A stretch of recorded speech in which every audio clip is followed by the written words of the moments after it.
Hello, everyone. I'm Juliano. Nice meeting you. I hope your workshop has been good so far.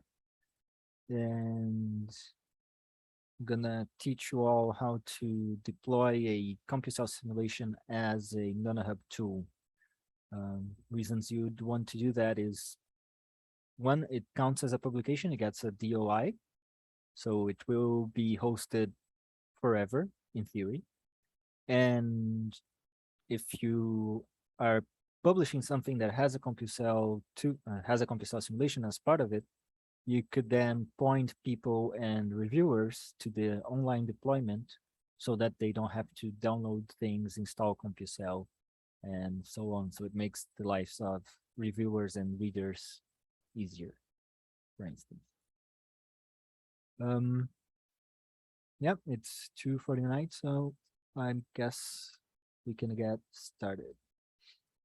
So this lecture is more going to be a set of instructions rather than so it won't contain exercises or things like that. So I'm not gonna use the poll feature, but if anybody has any questions, I have chat open on my second screen and the participant list open as well. So I should be able to see if people raise their hands or anything like that. Okay. Um, does everybody see my slides and website? Okay. Okay. Sounds good. So you need a few things for this to work, and I'm not gonna cover everything you need. For instance, you need to be able to use GitHub, and for that you need a GitHub account as well as some sort of program to interface with GitHub. GitHub is sort of like Google Drive or services like that, but its purpose is code development and such things. So if you do a change on your local machine, it's not going to go online automatically. You have to manually synchronize things. And GitHub also allows you to have what it calls branches, uh, which allow you to create a new branch, do modifications to your code, and if that modifications don't break things, then bring those modifications back to the main branch. That way, if you are trying out a new feature and it just, for whatever reason, introduces a bug that kills your software, you can throw all of that away and go back to a piece of code that actually works, making life way easier. And it's a learning curve, but to do what is needed to make a nanoHUB tool, you don't need to be an expert or anything. Like 20 minutes, half an hour experience should be enough with a couple of online guides as well that should give you everything you need. So I'm gonna drop this link in chat already, and that is a link to a repository that we are gonna use for this work, but you that's a GitHub link, so you can get started with creating an account and whatnot. Also gonna drop this other link here, which is a software that I'm gonna use to do the class today, but there's also a more friendly option, which is Git Desktop, pretty sure. And this is also an interface for GitHub, but with UI, and it's more friendly if you are beginning. So, yeah. And so, yeah, things we need is a nanoHUB account that you should all have by now, a GitHub account that you can create in 5 minutes, some interface with GitHub, like Git Bash or Git Desktop. You have to set up Git Bash or whatever you're using to interface. and you need to have a CompuCell simulation, right? And the important part is knowing where the CC3D file and the simulation folder are. And then lastly, you need to be able to run Python from the command line. And you can do that either by setting up environment variables, which I'm not going to get into, or by using the Python that comes with CompuCell. For instance, here, we can see that I'm in this D nanoHUB CC3D blah, blah, blah folder, and I'm using the Python that is inside this Python folder, which is inside the CompuCell folder. So for instance, here in the nanoHUB, and if I, where did it go? But if I come off screen here and grab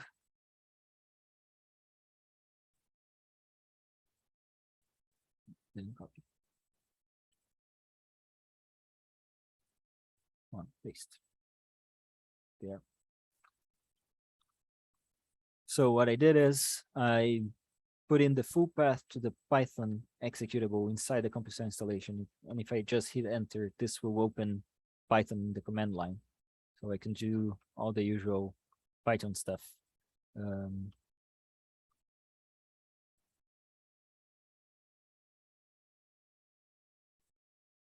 Right.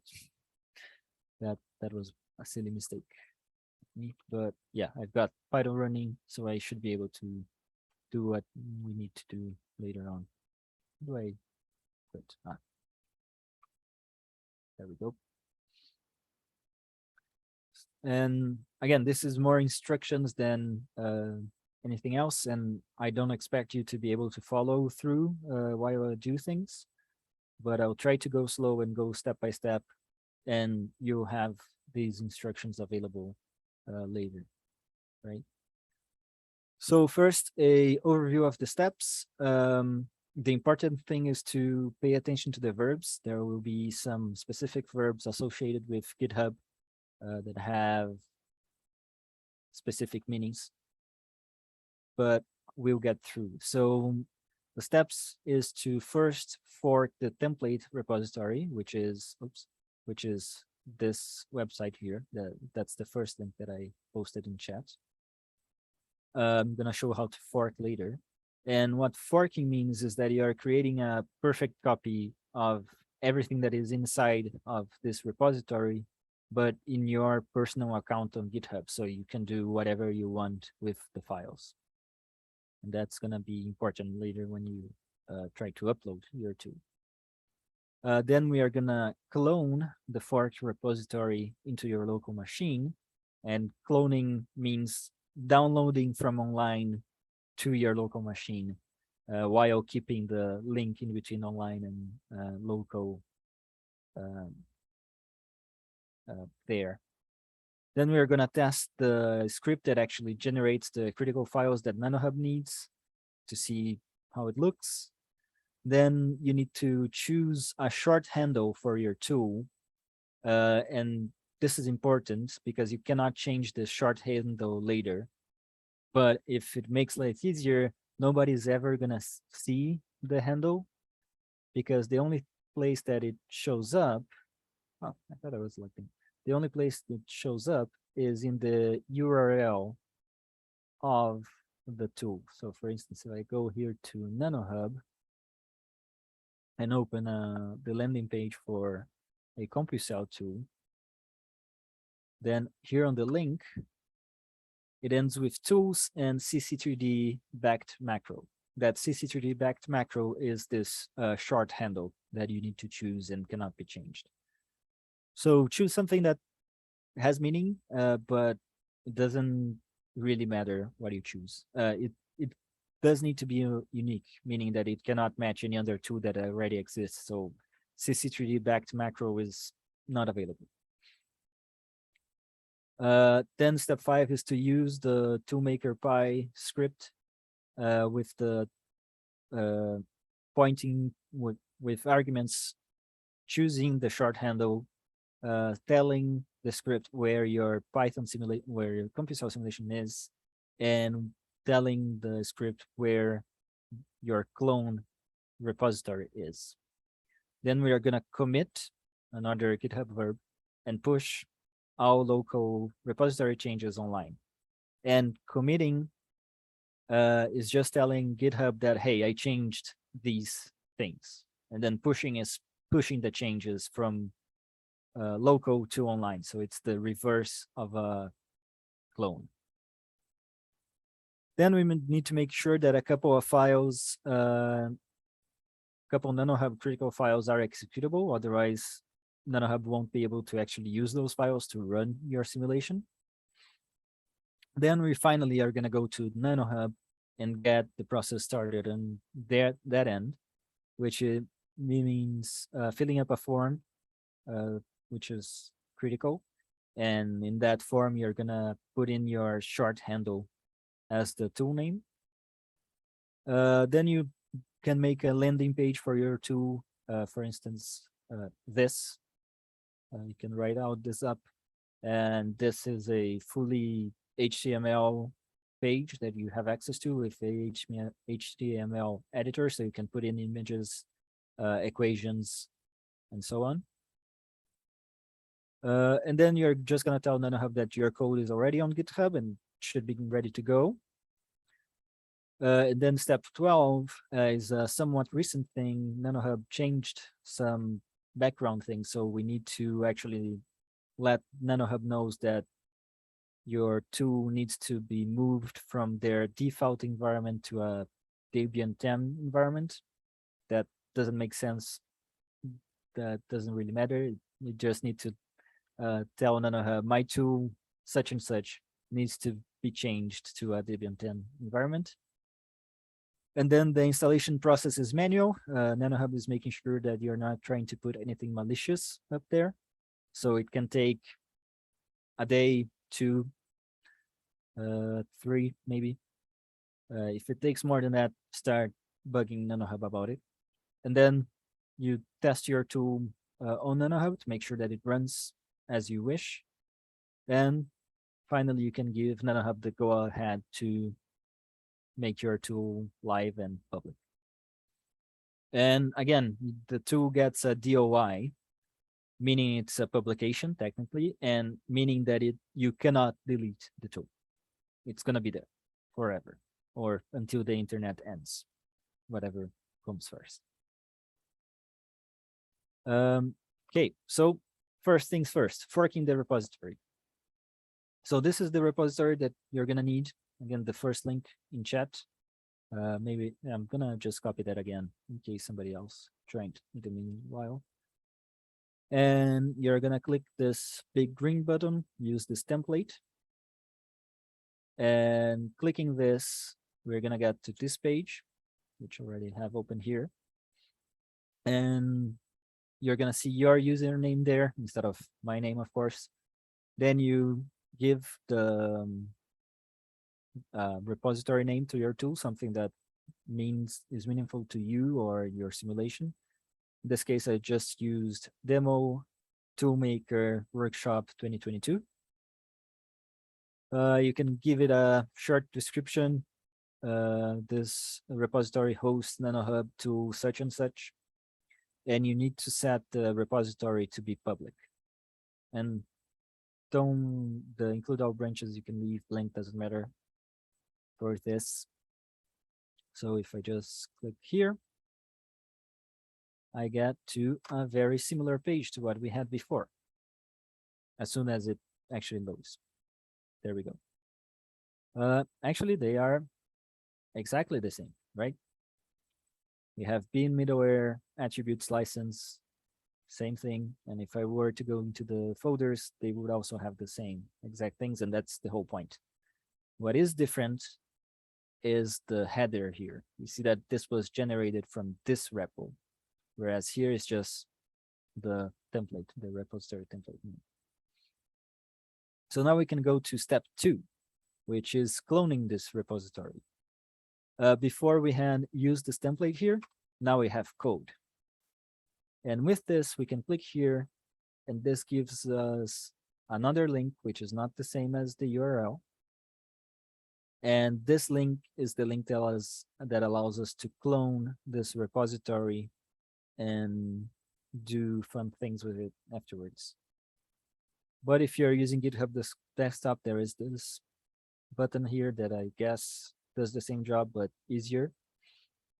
So I'm going to use git bash instead. So I'm going to click here. So I copied the link, and I'm going to go here to this git bash, which is also it's a command window, but it has built-in git commands and whatever. So I'm just going to issue the command git clone, and then I'm going to paste in the link.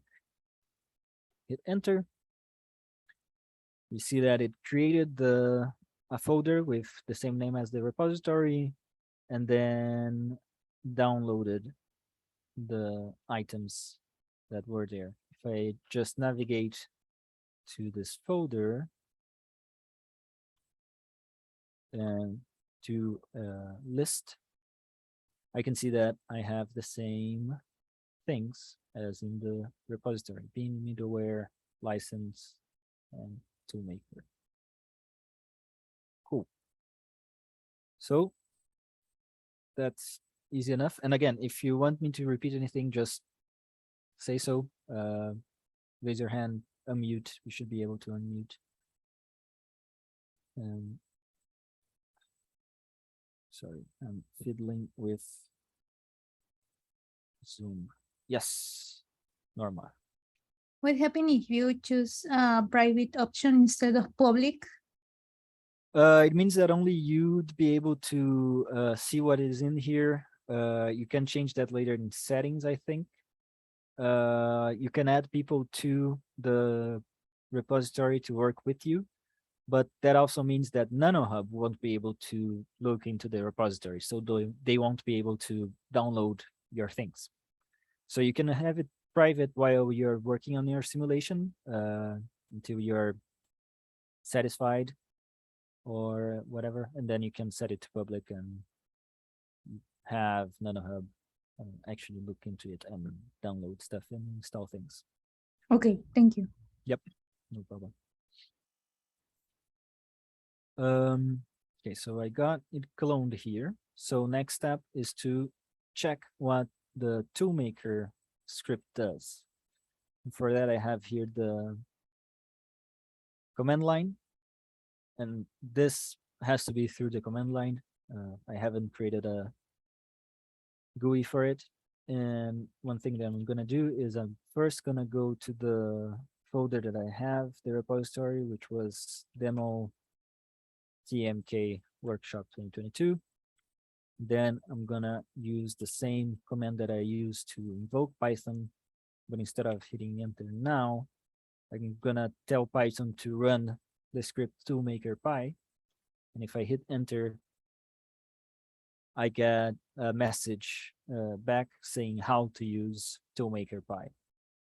So the way to use it is Python toolmaker.py, then the short handle that needs to be, has some restrictions. The full path to, it says here new directory, but it should be the full path to the repository directory.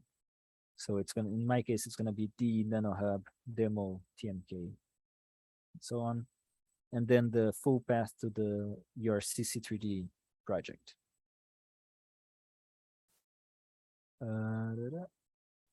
Yes, that's ready.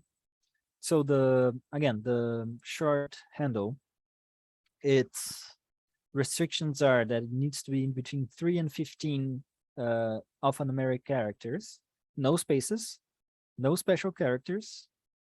And again, where this is going to show up is in the URL of your tool later on. So people aren't really going to see it. So shouldn't be a problem if you choose something that you are not happy with later on. And then the full path to the repository you made for your tool. So in my case, it's d nanoHUB demo thingy. And the full path to where the .cc3d and file is and simulation folder is. So C folder, etc. folder project, whatnot. And with that, we are ready to actually use the script. So if I go back here to the command line, I'm gonna press up on the keyboard to go to my last command. And then the order of operations is short tool name. So I'm just, my case, yeah, let's do DM for demo TMK WS22. And then it's I made the script and I can never remember.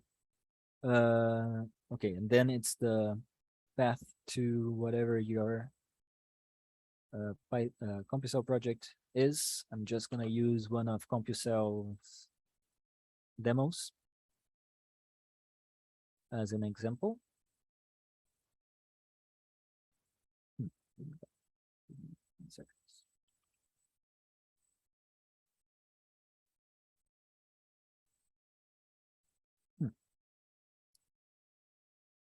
Copy. There we go. So I'm using one of the CompuCell's demos. I'm just fetching CompuCell3D demos, the MapBoss demo, and then the path to the repository.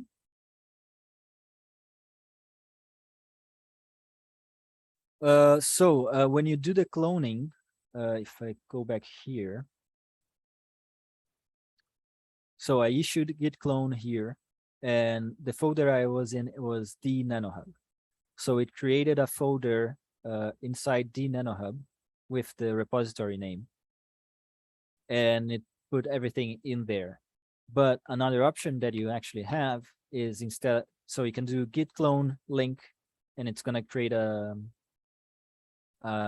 folder with the same name as the repository, or I can actually, as a second argument, give a folder name, and then it's gonna clone into that folder name.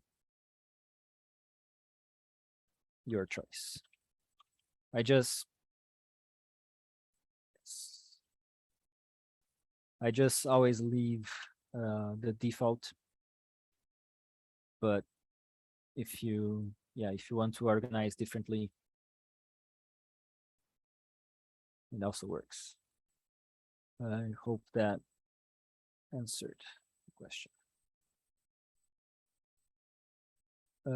Okay, so using the script, well, again, Python exe script name, short handle, your, oops.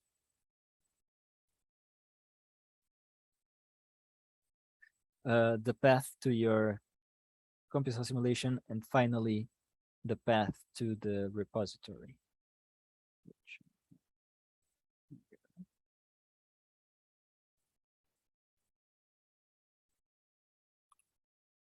And now, when I hit enter, I'm gonna get a couple of messages. Oh, okay, that's fine. So I put things in the wrong order. So let me delete everything.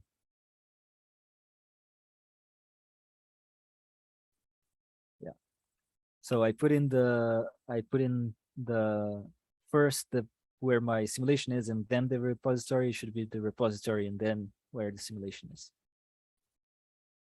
My mistake. So, yep, that, and then this. And now if I hit enter, it goes really fast, but I got several messages saying what is being done in each step and if things worked. So it copied the simulation files, then it copied critical tool files, and in my case, I got a bunch of unable to copy because I'm already in a folder that has those files, so there's no need to copy things. And then step three is renaming files and critical content in those files. So everything worked. We are all good with the script. And we can move on to the next step, which is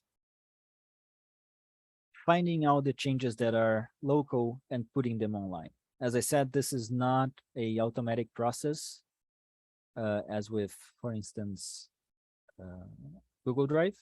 So here I can see that I have bin middleware, those files, but if I show you the folder, you see that I now have this main folder, which is not in the repository.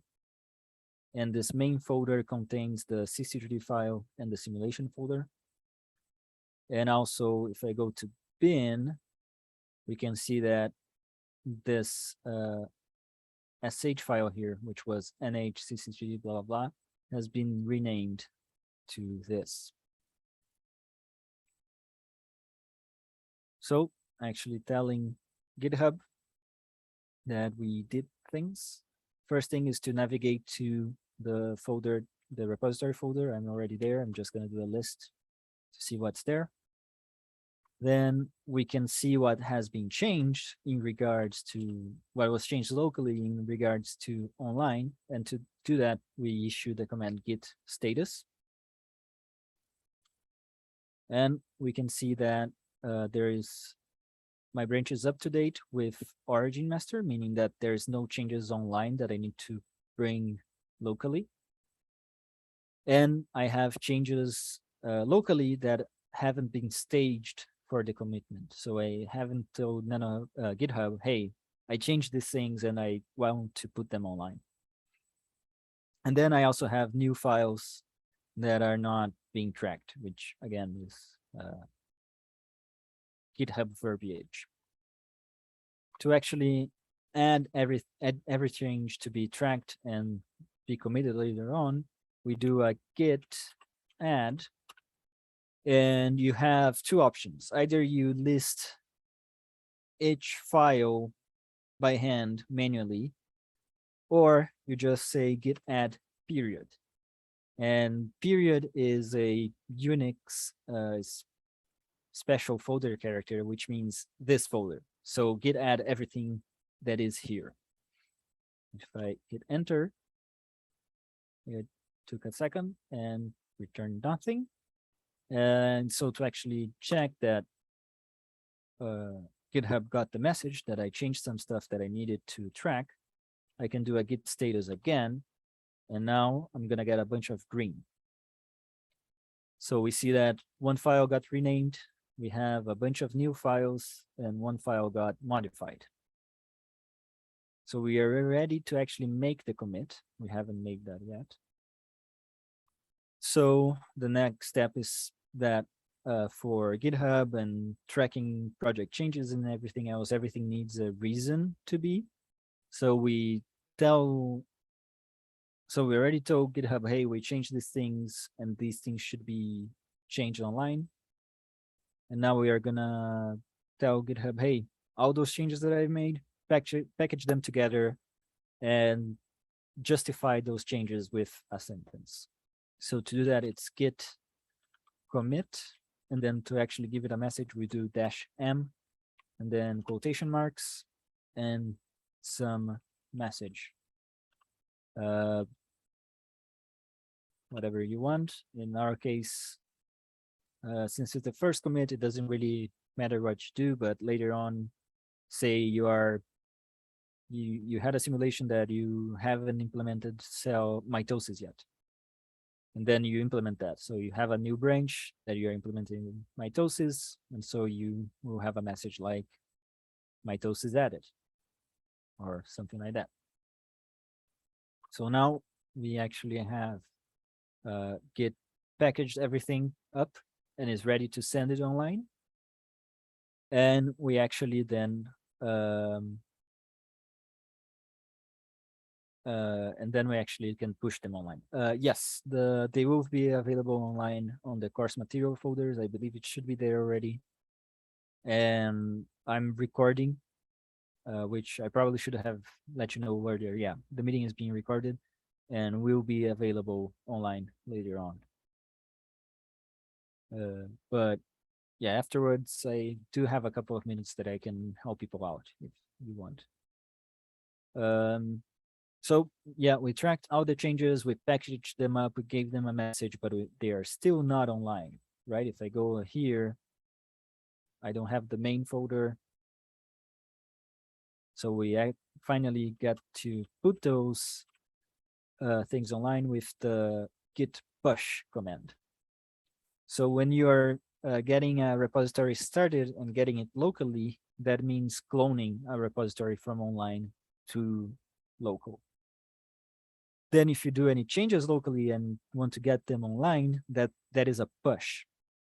And if you have changes online of a repository that you've already cloned and you want to bring them locally, that's a pull. And again, those are just verbs. You got used to them. At the beginning, Git can be a bit not hard, but it has nuances. But after a while, you get used to it, and it really makes developing simulations for CompuCell or anything else way easier. So actually hitting enter for git push. Oh, I wasn't expecting this.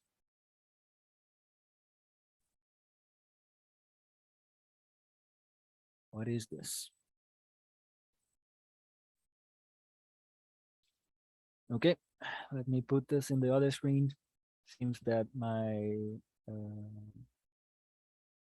local GitHub configuration got deconfigured somehow. So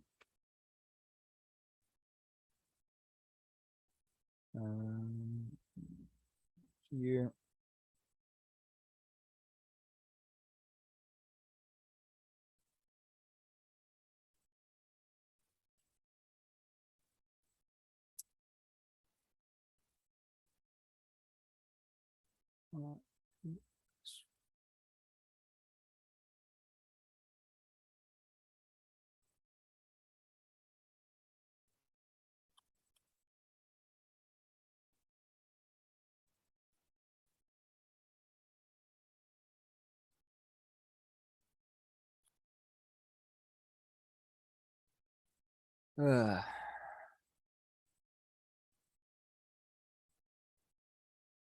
Okay, yeah, I think I remember. So I'm gonna actually have to pretty much start over. So you get a second chance at getting the instructions. Device or resource please why?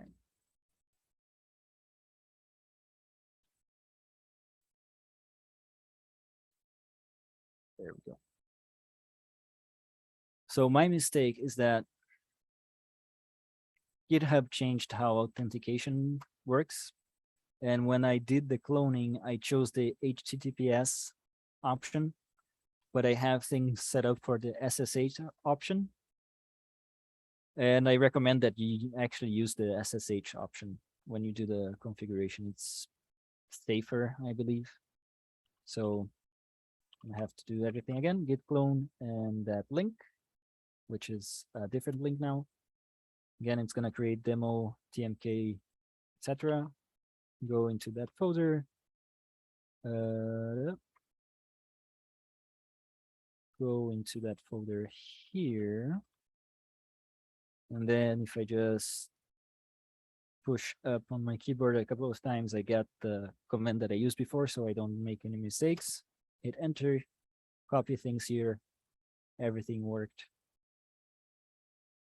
Back to GitHub. See that there were changes. Add all of those changes up so that GitHub knows that I want to get them online. Those changes are being tracked. Git m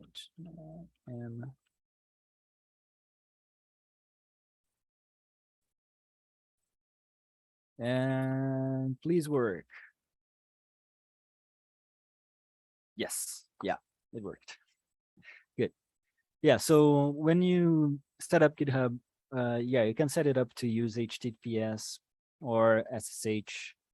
SSH is a bit better. Um, with HTTPS, you actually need to use your password to do things, which can be annoying. With SSH, you can create a passphrase for each computer you use it in. So it can be like, my horse ate the clothes of the king of Rome, which is something easy to remember, but hard to hack. And it's not associated with your password. So hackers wouldn't even know that to hack that, I think. So now if I do a refresh here, ta-da, main. And we see the started message, which was the commit message that I put in next to the things that were changed. Yeah, that's what we just did. The project is now online, but not yet on nanoHUB. There's one more thing we need to do in GitHub, which is make sure that a couple of files are actually executable, which are the files that nanoHUB will try to run when people try to open your tool. And if nanoHUB can't run them because they are not allowed to run, nanoHUB can't do anything. So if I click on any file here, say toolmaker, I get a short summary of the file on the upper left. See that it has 132 lines and that it weighs 4.5 kilobytes. The files that we care about are the two files in bin, CC3D count, and this other one, and the file in middleware. So this one is executable. We see that here. And I've tried to make this step unnecessary many times. And for some reason, my Python script sometimes work with making the files executable. Sometimes it doesn't. I mean, it worked for this file, but not the other two files. So we need to actually add the executable permission to the two files that are in the bin folder. And to do that, I'm going to go back to git bash. And then I can use this command, git update index. So it's a git command, and then change mode, chmod. And change mode changes file permissions for your files. So if you can open a file, it means that that file has read permission. If you can write to a file, that means that you have write permission. If you can run a file, that means it has executable permission. And you can actually see that here on Windows on attributes. If I hit advanced, I'm not too familiar with the Windows UI for this, but oh, here. So we see that it has that my user has modify, read and execute, read, write permissions, but those are Windows permissions, which are not Unix permissions, and nanoHUB uses Unix, and I guess GitHub as well. That's why GitHub says the correct thing, that it's not executable. But do be careful with change mod. It's a powerful command, right? You can, if you have Word, right? You can make Word not work by using this command wrong. If you remove the run permissions from Word, Word cannot run, you cannot use Word. And you can also add permissions that you shouldn't add to files that you've downloaded on sketchy websites. And then things can go wrong really fast. So be careful when using operating system commands. So git update index -- chmod equals plus, so whatever permissions it has, plus X for executable. Then the two files in bin, so I'm going to do folder bin, and then I'm going to do a star for anything So anything that ends in sh in that folder is gonna get the permission. And then same thing for the single file in middleware, which is middleware invoke. And now to check that things changed, I'm gonna do a git status. And I see that those two files got changed. The file in invoke didn't change because it already had the execute permission. So now I need to add this changes, git add period, then commit those changes. My message is just going to be exact.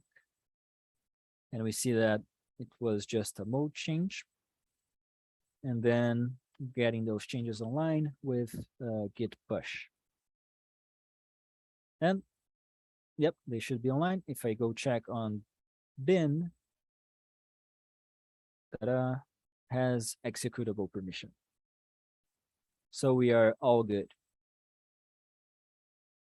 That's all for the GitHub part, which is very involved, but I hope that you got a feeling that although unfamiliar, it's not super hard. I mean, it's involved, has some fiddly steps that you need to be careful about, but nothing, it's not rocket science. So now we can actually go to nanoHUB. Yeah. So if I go to nanoHUB, actually, let me make this big. It's easier to see. And I want to actually create a new tool. I need to go to resources. Then it's not tools. I always get this wrong. It's not tools. It's resources, upload, publish. Then you can have publications, but in your case, you are wanting to publish a resource. And you can do presentations, teaching materials, whatever. You want to create a tool. So you go to tools. Or I can give you the link and you can go there in one click instead of 5 or something. And now the only thing that you need to do here is fill out this form. The most important thing is tool name here. Tool name is the short handle that you used before. So if I'm actually going to go to my GitHub repository, then go to middleware, invoke, because I already know that the tool name is here.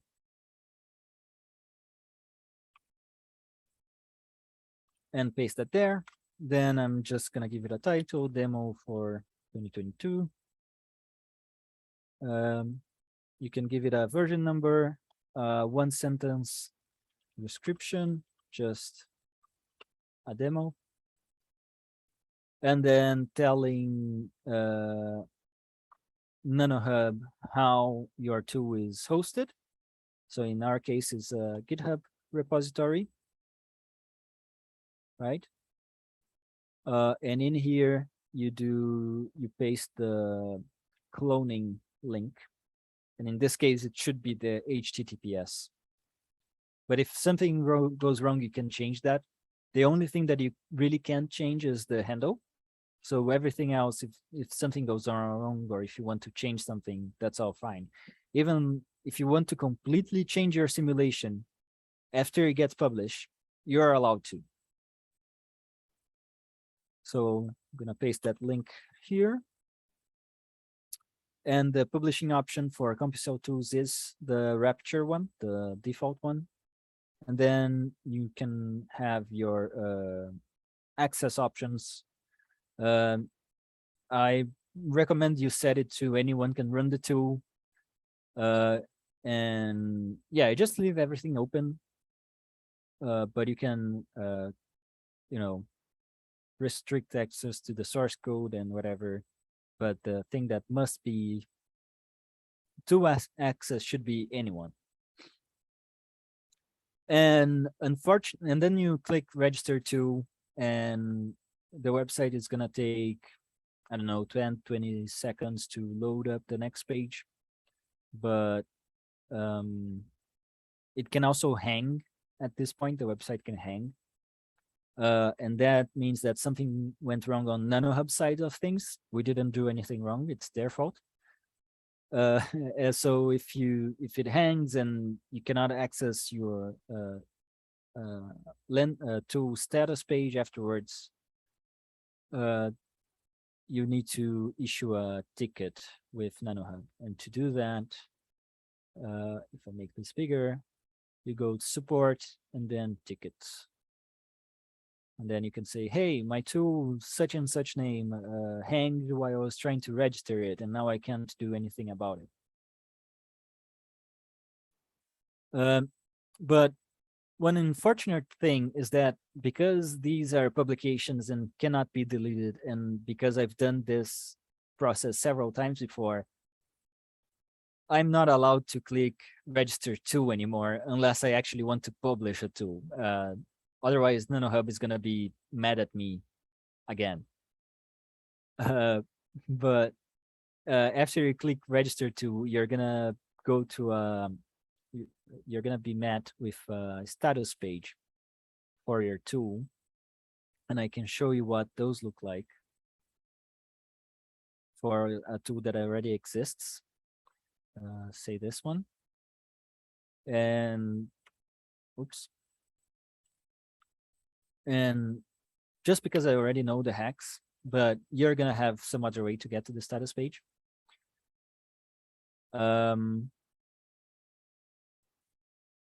So you're going to get a page that is similar to this, but it's not exactly this. It's going to be a bit different. I actually have a print here. You're going to have a link here on the right saying my code is committed, working and ready to be installed. That's just telling nanoHUB that your code is all hosted up on GitHub in our case, and they are good to go fetch that code and start the installation process. So you can already hit that if you've done the GitHub parts already. Then you are also, and here in my case, because the tool is already installed and public, I instead have this, I've made changes, please install the latest code for testing and approval, which I'm hesitant to do here for demonstration purposes, so I will not.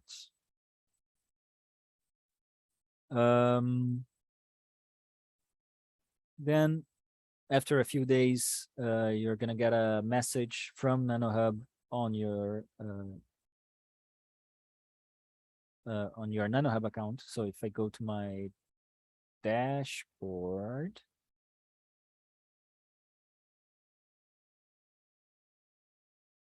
here on the left, I have messages, and we see that I have a bunch of messages about tools like the Slimo tool, and then some support tickets.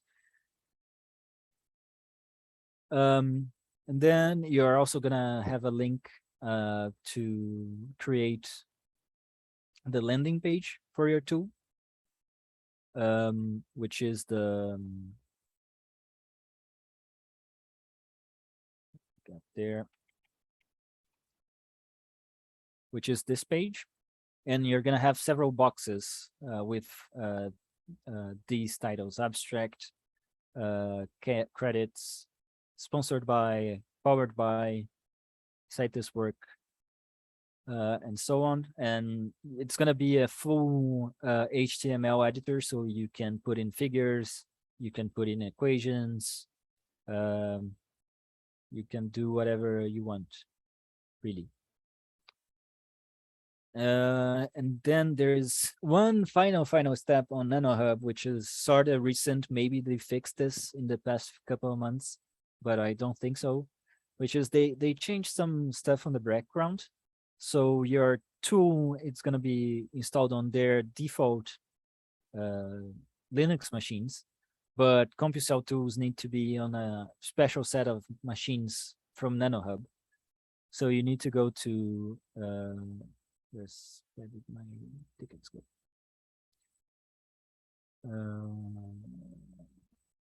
Where is it? Support tickets. So you're gonna have to go to the ticket page, create a new ticket, just saying, "Hey, my tool short handle needs to be moved into the Debian 10 environment," and they're gonna take care of that. Should, depending on the time of day they are in San Francisco, it can take longer or be pretty instantaneous. And same thing for the installation process. If it takes more than, if the installation takes more than 2 days or any ticket response takes more than 2 days, just keep messaging them until they reply. That's just how things are. And yeah, that's pretty much it. And you're good to go and get your tool installed. And I'm happy to answer any questions that may have arisen. If you want me to go through the process again, I'm also happy to do so. Um, and yeah, thank you. This, oh, just under 1 hour. So any questions?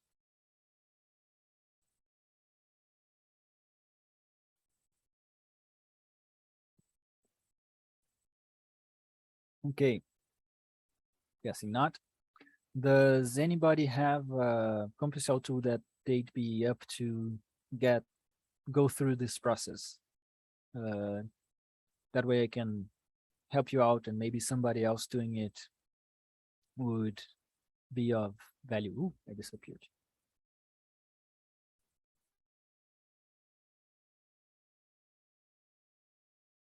Yes, it will be available. And oh, I'm sorry, I'm disappearing all the time. I didn't notice that before. Yeah, the recordings will be available online and all that. The slides are already online on the student folder, or should be. And yeah, it's a involves a process. I didn't expect people to be able to follow them, but yeah, everything was going to be online, and you should be able to reference the instructions and do things. As for the DOI, it's right here at the end of the landing page.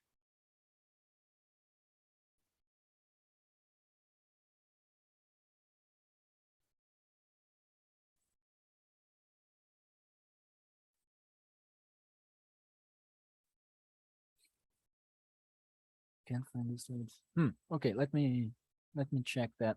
Why am I disappearing all the time?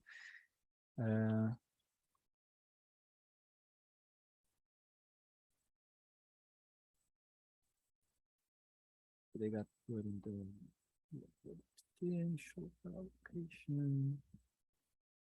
Did I put them in the wrong place? Oh, CC3D course 2022. So they are in CC3D course 2022 student material course slides. Then the name of the module is module 5.3, deploying your CC3D simulation as nanoHUB tools.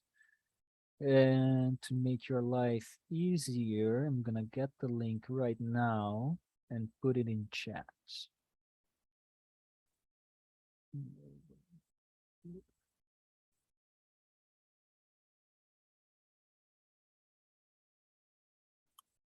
There you go.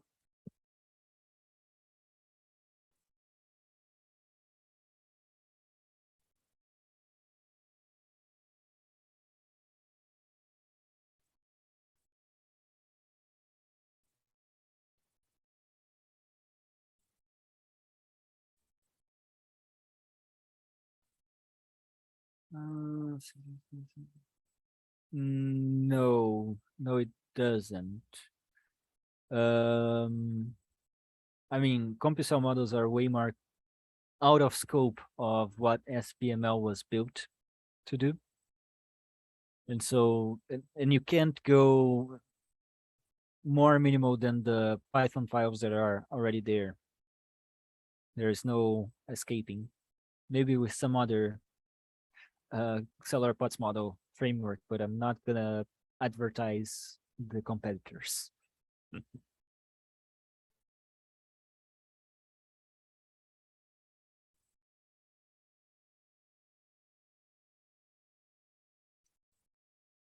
Okay. Yeah, I guess that would be it. I'm gonna stay online for 10 more minutes or so, if anybody else has questions. But thank you for listening.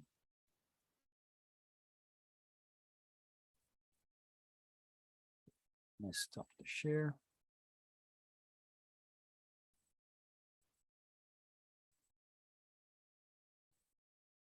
Oop.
Hi, sorry, one question.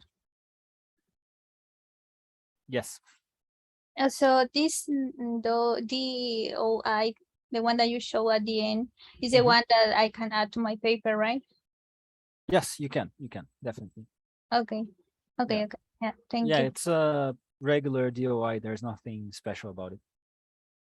Okay. Thank you. Is there a kind of curation process when we build a CC3D model?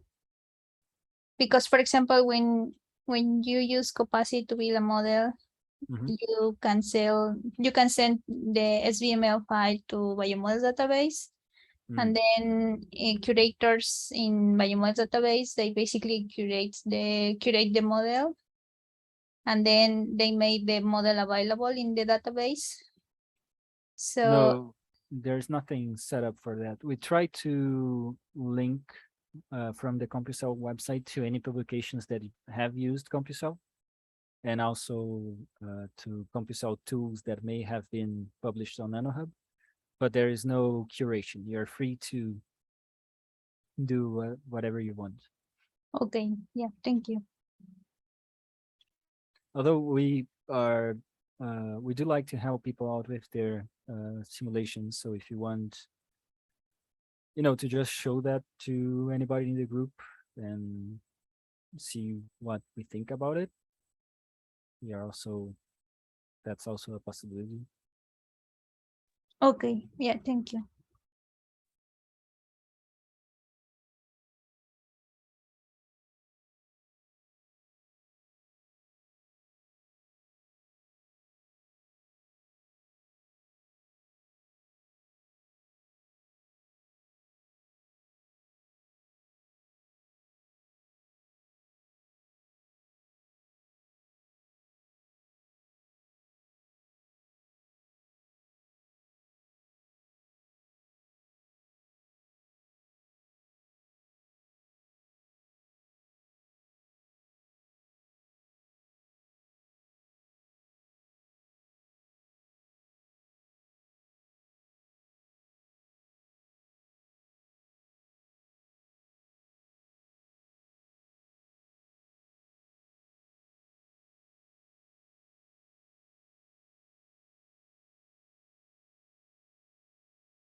Right.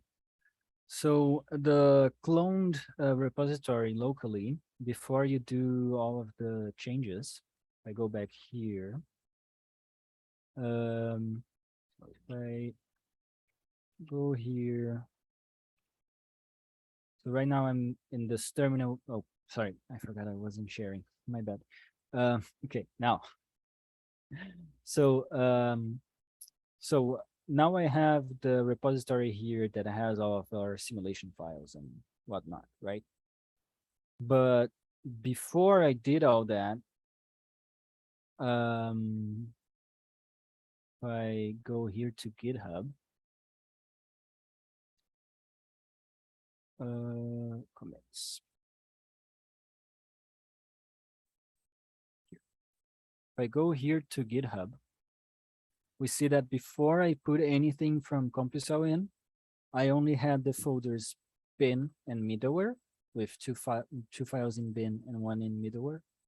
And these other 4 files, toolmaker.py, the script, license, readme, and git attributes.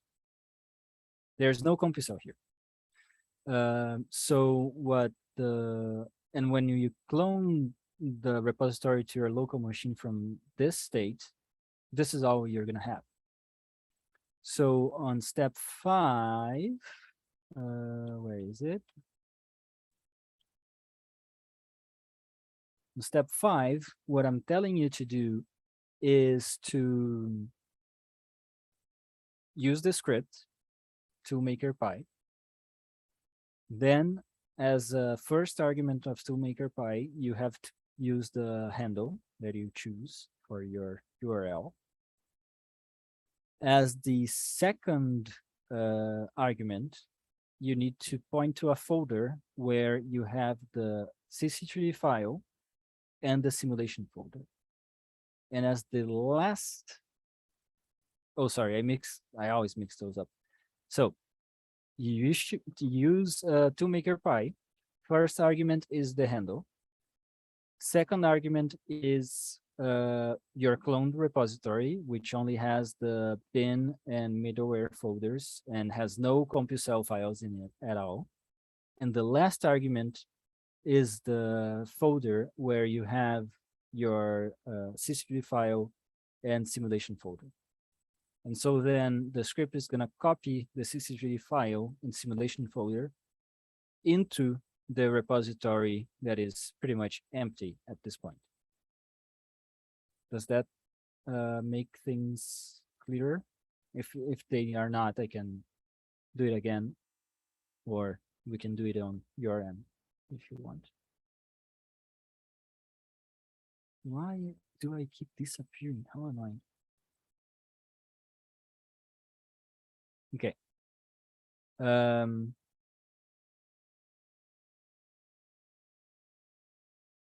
So the short answer is the clone fork repository has no CompuCell in it. It has the toolmaker script and some other files.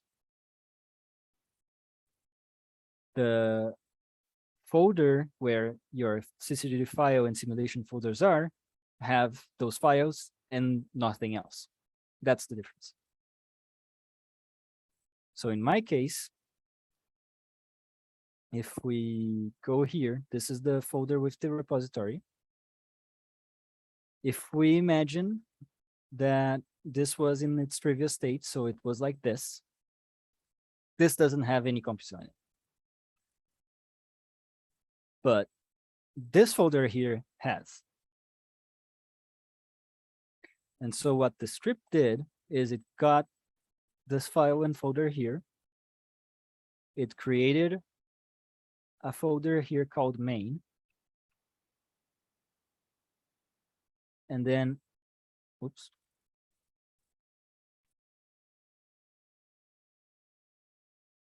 And then did this. And now we have CompuCell there. Is that better?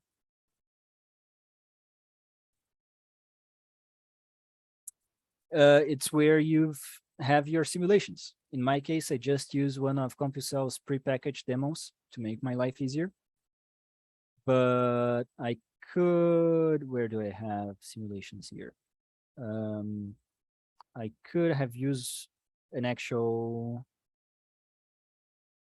here. I could have actually used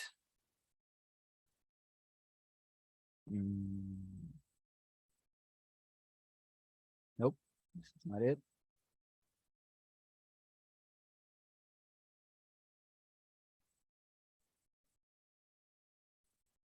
So this is a project that I was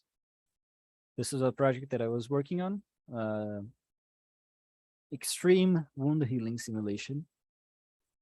And that's where my CompuCell simulation lives. So I just need to tell the script that, hey, this stuff here in this simulation folder, that's what I want to upload.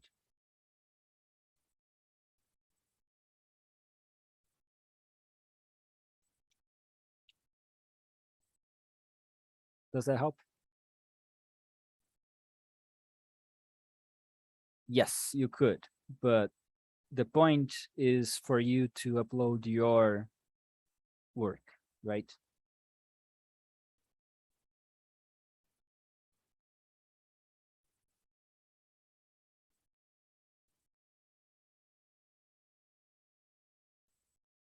But for testing purposes, yeah, you can use the demo and change things later or start afresh later.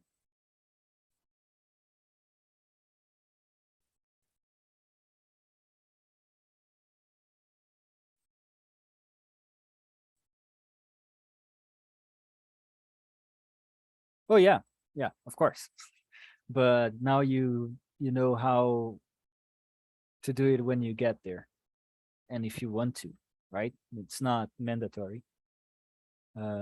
Just really makes life easier for reviewers and stuff to have things here, like just get that link, put that in, and just say, hey, you actually want to test this stuff that I did? Go here.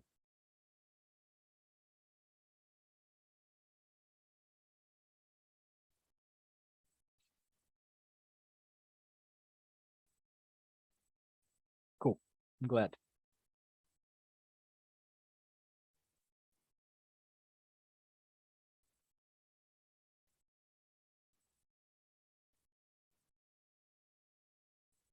I believe the session is supposed to end at 4:15, so I'm still gonna stick around until then. Just gonna stop the share.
So how were you doing them with Git desktop?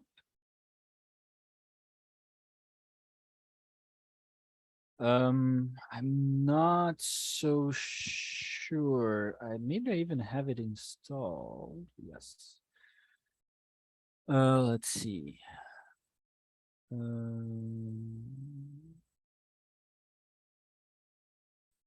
okay, yeah, let's do this. Oh, wait, sorry, I forgot it. Again, forgot to share. Oh, screen one there. Okay, so I do have Git desktop here.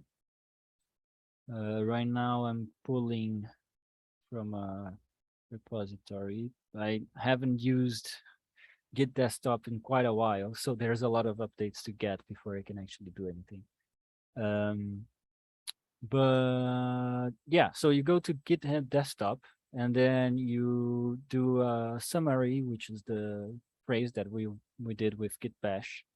Started, first commit, something like that, and then you hit commit to, well, it's gonna be repository name there, right? And I think, yeah, I think that should be it. And let's check.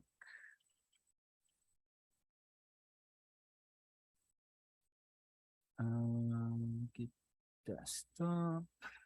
Let's see. Class, blah, blah, blah. Do they have instructions here?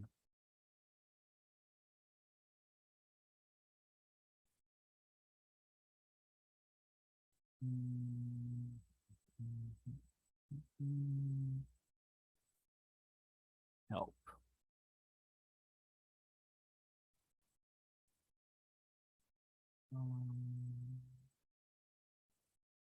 Managing commits. Yeah, there are several French phrases or verbs. Yeah. It's not really what we want. Syncing local branch, maybe?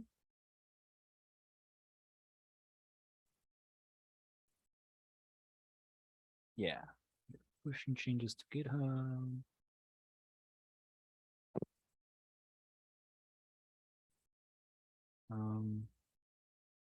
Okay.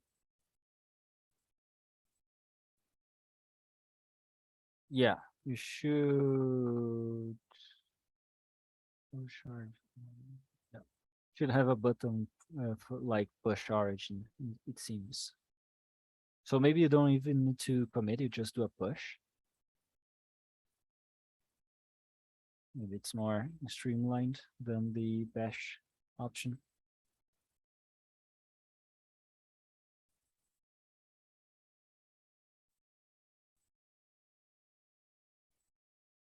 Yeah, there is a glossary. Seems like a interesting resource to have to learn all the verbs. Well, you don't need to learn all the verbs. There are stuff that in GitHub that I don't know how to do. Like I have no idea what punch graph is, or yeah, that's possible. I don't know what post graph, punch graph. I have no idea what this is. Um, like in the other page that I had, I think it was a couple of pages ago, there was something like squashing commits. Yeah, cherry picking a commit, squashing commits. I have no idea what that is. But thankfully, if you have any issue with GitHub, Stack Exchange has really robust discussions with it. So one thing that is very likely that it's going to happen to you at some point is a conflict, which happens when, say, you're working on two computers and you did some changes in one of them. It was the end of the day. You just went home. You forgot to actually commit things and push them online. And then the next day, I don't know, it's snowing. So you decided to work from home. And then You do some changes, you actually remember to put them online. And finally you get back to work the next day when it's not snowing. And then GitHub is going to be like, wait, it's different. It doesn't match what I had before. You wrote to this file here and then wrote to the same file again to the same lines. How do I order things right? So that's a conflict. But and it's easy enough to solve, and that's one of the reasons why GitHub is good, because it figures those stuff out, makes life easier. And yeah.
No problem at all. Making the files executable without git bash. That's a harder one. Let's see.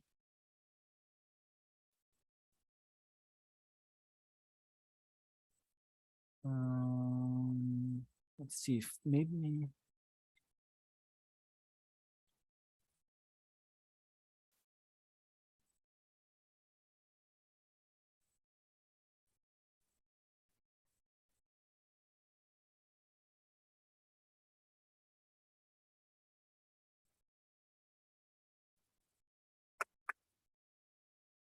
Um,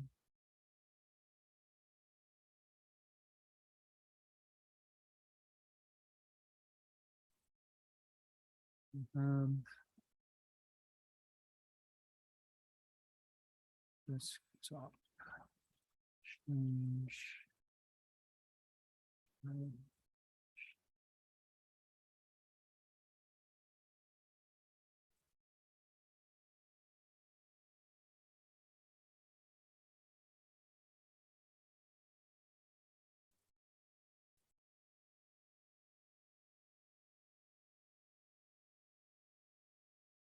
I mean, there should be a way to do it with a regular Windows command line.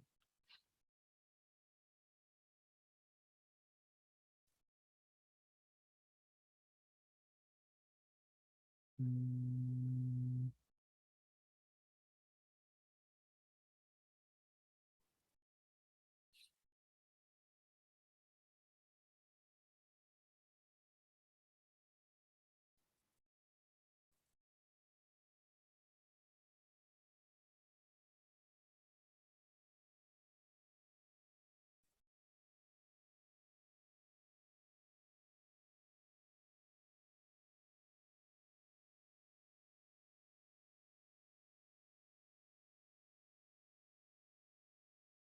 Yeah, if you were to do it from the Windows command line, let's see if I understood this right.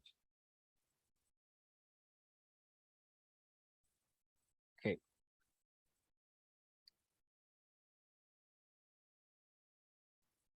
So I have my Windows command line here. I'm already in this folder. So I'm gonna go to bin, cd change directory bin. So yes, you're gonna need to use the Windows command line. To get the Windows command line, you can press the Windows key and type CMD for command, and that will bring it up. Then if you are working, it's gonna open in the C directory by default in your user directory. If for some reason you're actually working on another drive or something, to change drives, you just type the letter of the drives and then colon. That takes you there. And it should actually have taken me to here. So then I change the directory cd to nanoHUB in my case, backslash demo blah blah blah. In my case, I'm there. I actually want to go to bin, so change directory into bin, and then I do chmod. Wait, how is it? Chmod 777. Just is.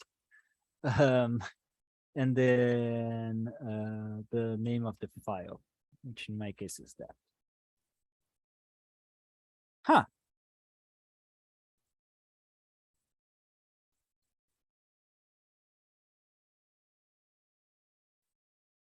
Windows change file permission command line.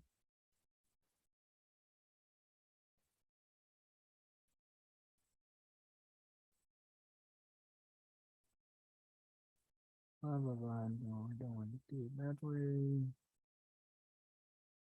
Well, okay, seems to be, okay, there seems to be another way in Windows with a GUI. Not really familiar with, but let's see.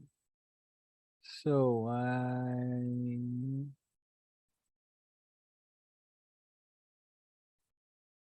so I right click the file. Oops, not the name. I right click the file, go to properties. Then security. And that's how you know it's if you do this to the wrong files, you can get bad results. Then advanced. In my case, I already have everything. Take a message from the system.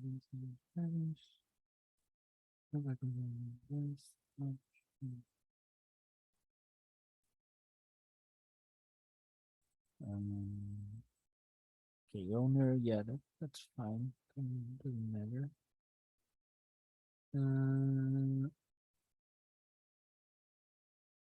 No, this is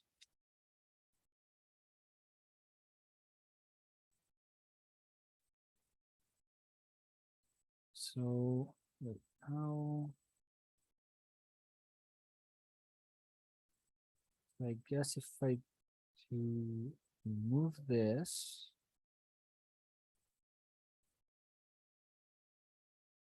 No, okay, this is the mid.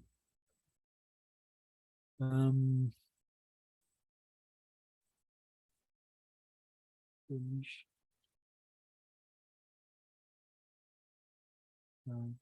Change.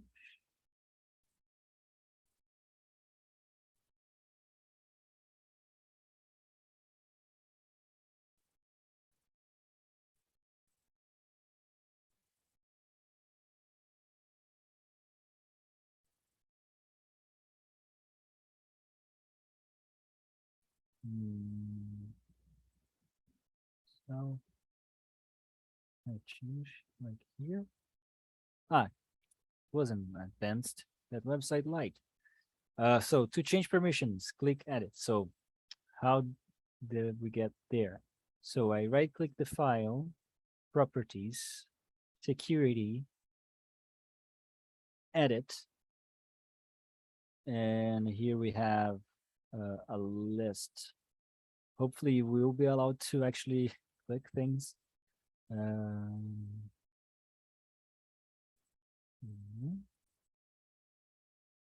System features.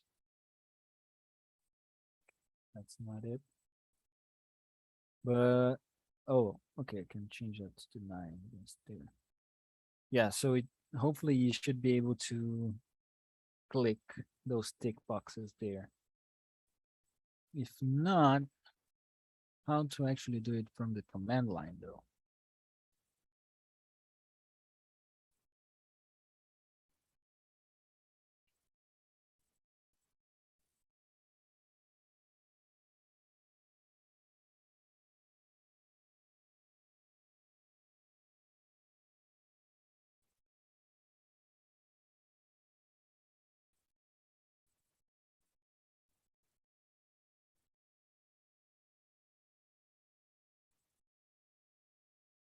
Okay, so yeah, chmod is not available in Windows. Oh,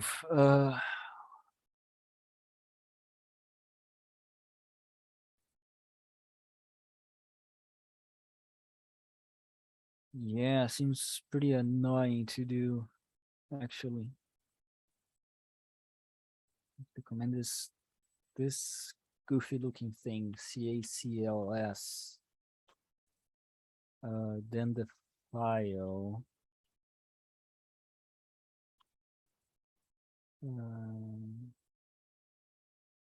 Dash E to add the permission and keep old permissions as is. So adding or removing. Then dash P to set new permission.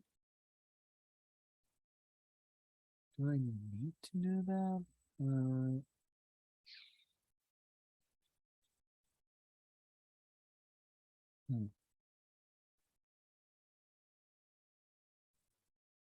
F? No.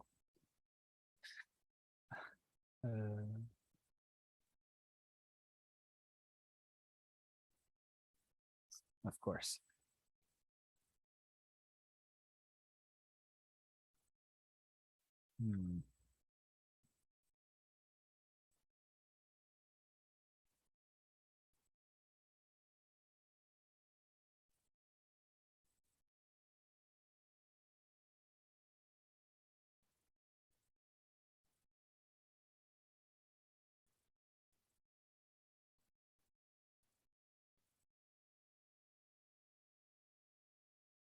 So it's supposed to be not CA, but it's supposed to be ICA CLS file. Then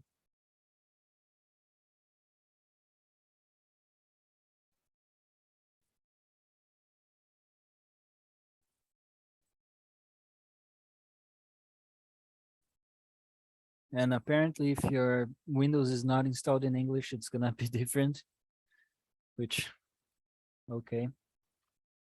Grant what? Grant in this goofy looking string of characters? Is that it? Nope. Oh, it's supposed to be dash grant? Yes. Okay. Yeah. And these and other reasons are why people that like Linux usually like Linux a lot more than they like Windows. Because Windows makes some things really hard that shouldn't be. But besides Linux Bash, nowadays with Windows 10 and Windows 11, you can actually sort of have Linux kind of installed together with Windows without having to do dual boot or anything like that. How was it? Um,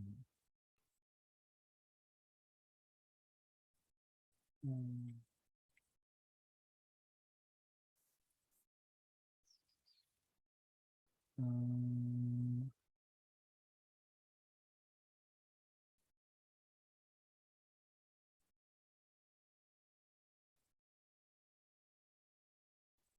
I think I had it, but not so sure.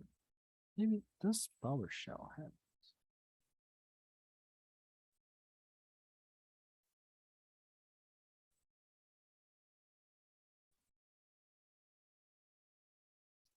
Yep. Nope. Yeah, but that goofy looking command should do the job once you are in the folder. Just replace the dmtmkws22.sh with the files that you actually have there.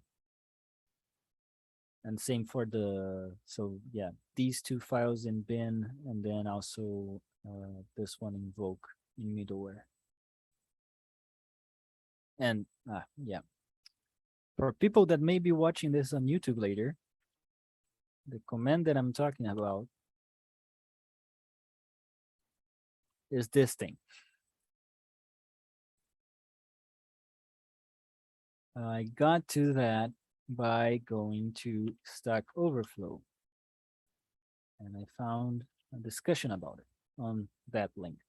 But what I actually searched on was on the internet was this Windows change file permission command line.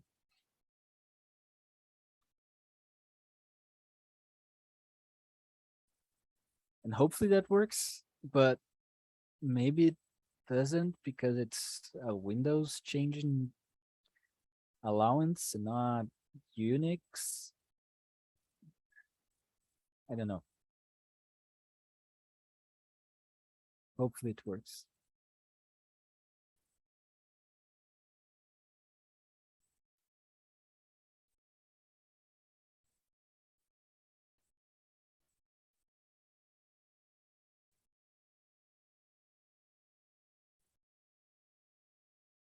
It doesn't say, yeah. Yep. I thought it could, yeah, I thought it could do that. You can download Git Bash just for this step, maybe. The good thing about Git Bash is that it's a sort of Unix box in Windows, so you have access to the Unix commands like chmod, and we know that that one works, and it's honestly way nicer to work with Bash and Shell than it is to work with whatever the Windows equivalent is.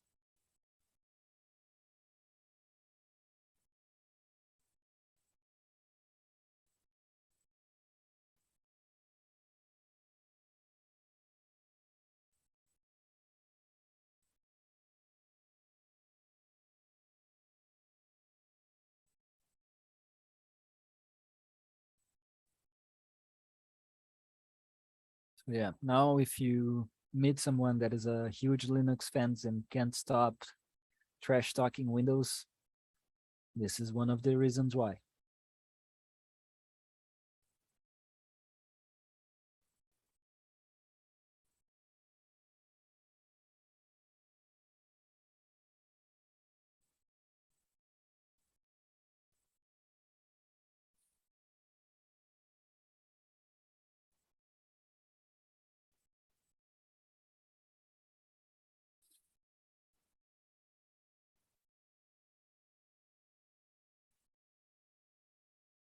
Okay. Well, it actually is 4:30 and I do have to get to another meeting soon. So I'm gonna have to leave you at that. But if you want any more help, JD, you can just shoot me an email and we can figure something out. I'm gonna put my email in chat. And yeah, thank you very much for listening to me for this amount of time. I hope you got some value out of it. I hope the workshop has gone well and that you have fun with CompuCell in the future. Yeah, thank you, everyone. See you next time.